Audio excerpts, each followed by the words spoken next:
Coucou, ensemble on va voir aujourd'hui la recette de la pâte brisée. Donc il vous faudra 200 g de farine, 100 g de beurre, 3 g de sel, 6 g de sucre et 56 g d'eau. Je vous laisse peser au préalable. Et c'est parti! Pour la pâte brisée, il vous faut la farine, le beurre que vous avez prédécoupé en petits cubes comme ça. Vous mettez votre beurre dans votre farine.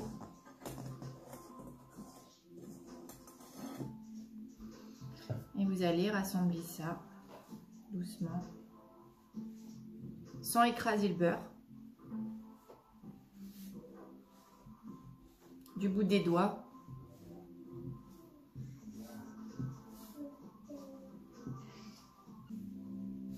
Ça crée un sablage en fait. C'est important de ne pas écraser le beurre. Juste le mélanger à la farine. À la fin, en fait, ça fait comme une texture un peu sable.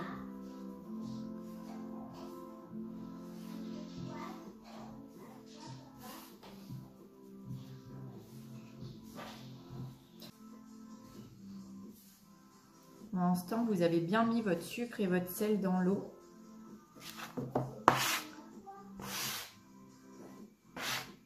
Et vous avez bien mélangé pour que le sel et le sucre soient dissous dans l'eau. Parce qu'après, on va les ajouter à la pâte. Alors, vous pouvez faire cette étape-là au robot. Moi, je préfère faire ça à la main. Alors, une fois que j'ai fait ça, faire un trou au milieu de ma pâte. Et ensuite, vous versez au milieu de votre puits.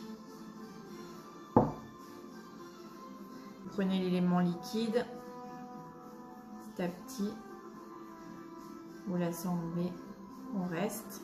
Et puis, avec la corne, vous ajoutez tout le reste. On va assembler tout. Commence à faire une boule. Nettoyez vos doigts. Ça colle, hein, c'est normal. Alors là, vous allez phraser. Donc je prends ma pâte et j'écrase comme ça. Je rassemble tous les éléments avec ma corne. Ça, ce petit outil là, c'est une corne.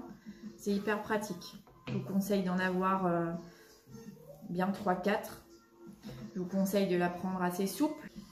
Donc vous phrasez bien comme ça, mais il ne faut pas trop la travailler non plus, la pâte brisée, comme toutes les autres pâtes derrière. Pour votre examen, je vous conseille de bien réviser vos cours aussi, parce que c'est primordial de connaître vos matières premières pour comprendre et savoir ce qui se passe, quoi. Voilà. Après, j'écrase ma pâte comme ça, en forme de cercle. Alors pourquoi en forme de cercle? Parce que du coup, après pour le fonçage, ça sera beaucoup plus facile si c'est en forme de cercle. C'est très important hein, de bien la mettre à plat. Comme ça au frigo, ça va être plus rapide. La prise au froid va être plus rapide. Donc il vaut mieux faire ça. Vous filmez. Et ça part 1 heure au frigo. Voilà, donc on se retrouve pour le fonçage de la tarte. Il vous faut un cercle.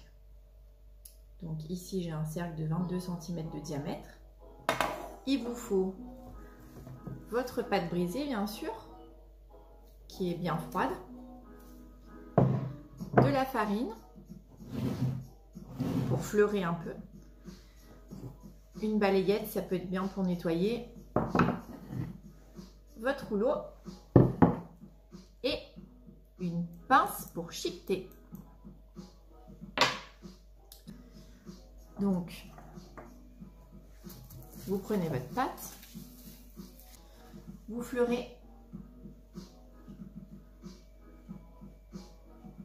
Donc, vraiment légèrement. Faut pas qu'il y ait un excès de farine. Vous posez votre pâte, vous fleurez dessus un petit peu aussi.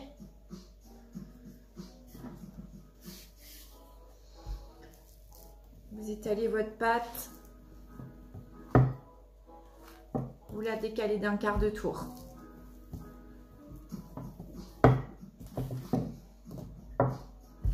Vous essayez de bien garder la forme ronde.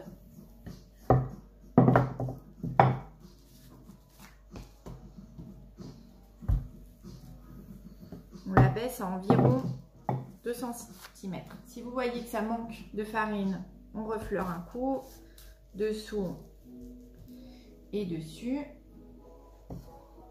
Et je continue. Il ne faut jamais que ça colle, hein. Et ainsi de suite, continue. Je contrôle bien qu'au niveau épaisseur, ça ait bien la même épaisseur de partout.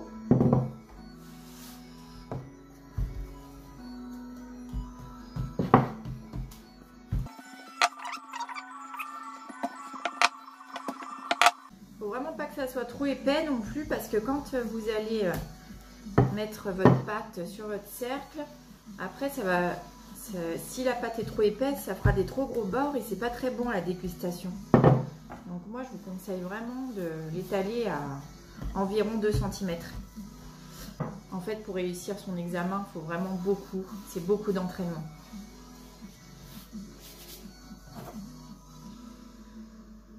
Donc là, c'est presque bon.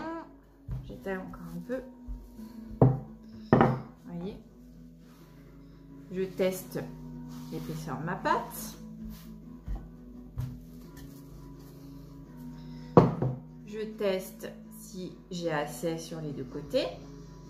Hop, j'enroule ma pâte autour. Je prends mon cercle, je le mets comme ceci. Et je mets ma pâte dessus. Voilà. Au préalable, pensez bien à beurrer votre moule. C'est important. Prenez votre pâte comme un drap. Vous la baissez au fond. Il faut former un angle droit.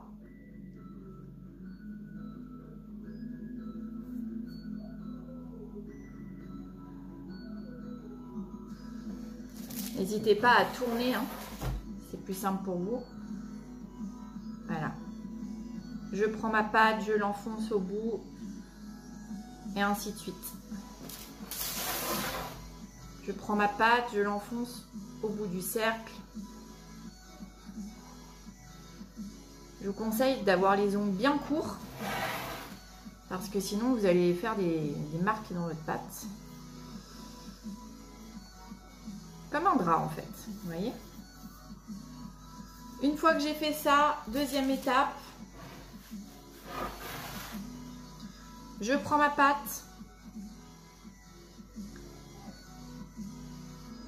Alors, quand vous avez trop d'excédent comme ça, moi, je coupe comme ça, c'est moins difficile.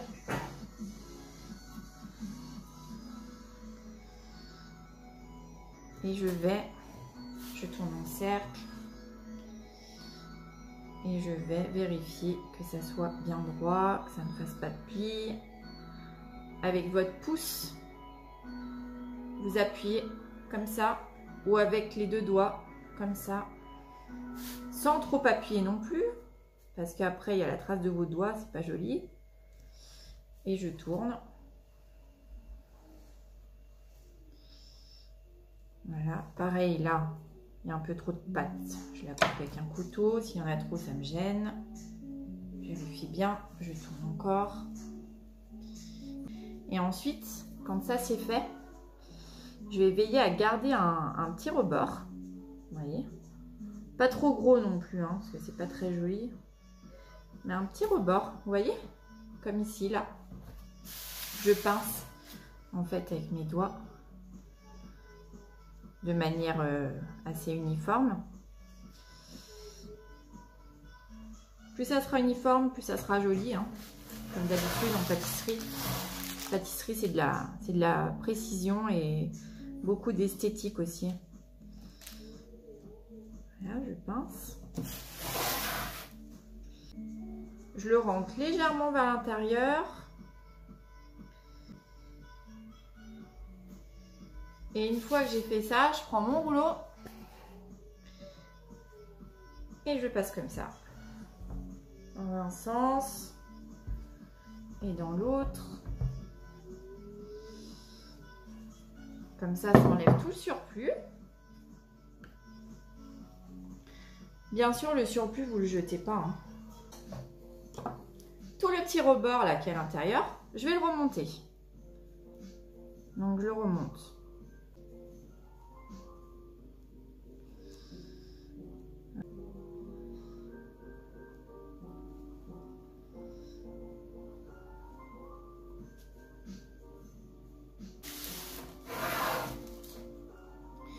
Et là, bah, vous avez une tarte foncée et prête à être chiquetée. Je prends ma pince. Et c'est là que ça se complique un peu. Hein. C'est tout un art. Alors, faut pas vous mettre comme ça. Faut pas vous mettre trop penché. Il faut être légèrement en biais. Votre doigt dessous. Je pince.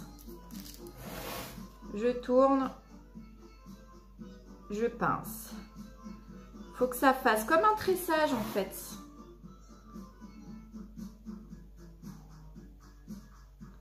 Appuyez pas trop fort non plus. J'appuie avec mon doigt, je pince. J'appuie avec mon doigt, je pince. J'essaye d'être régulier.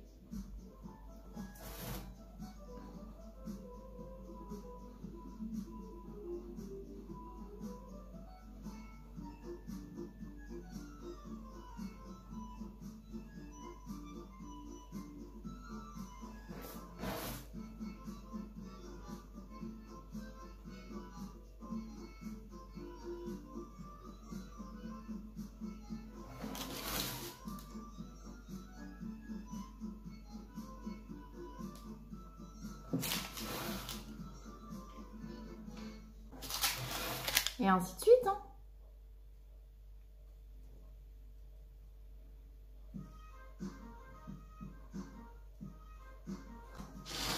Là, je continue.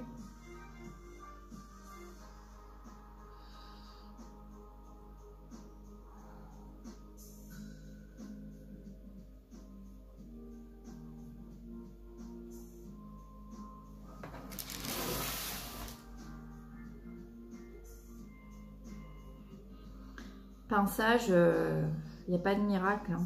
C'est de l'entraînement et de l'entraînement. Voilà. C'est comme tout en pâtisserie.